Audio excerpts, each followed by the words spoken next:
Well, the paintings I have in this exhibition, one of them is actually a result of a visit to Mayo, and it's a small little landscape. And the way I work is I find a location that I think has potential for a picture. So I'll do small paintings with little drawings, little watercolors, small canvases. Say, okay, this area definitely has potential. I can do something here.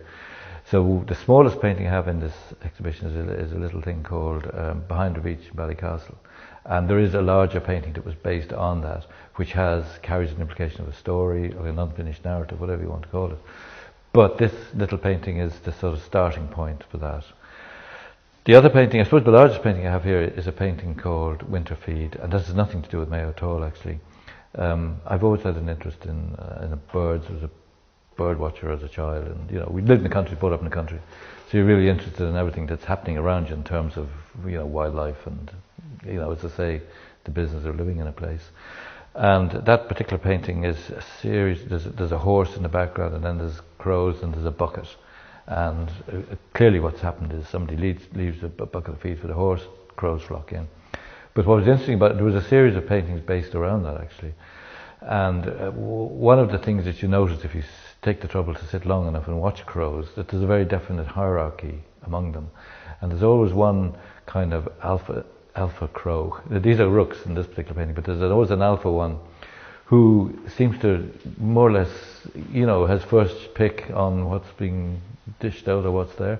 And this painting there's a kind of, the main crow is sitting on the edge of the bucket, and the rest are pecking around it. But there's a phenomenon called a rook's parliament. I don't know if anybody's aware of it, where you see one rook in the centre and a huge circle of rooks around it.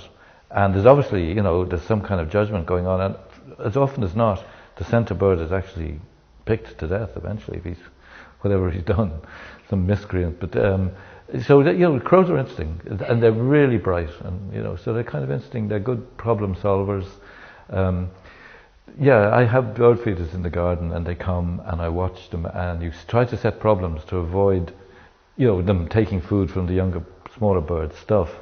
And they can solve the most. So they're really interesting, So they kind of fired that painting, the sinister edge, and sometimes it's there, and as often it isn't, and often it's accidental. And there are times I said, okay, I do sinister paintings, I better do one, and it just doesn't work. It just ends up with some kind of, I've scrapped more sinister paintings than the ones that have deliberately attempted to be sinister. But sometimes if you see the possibility of introducing an edge, just some kind of a little edge into just a tiny little rip kind of in the seam of normality, I'll obviously go for that.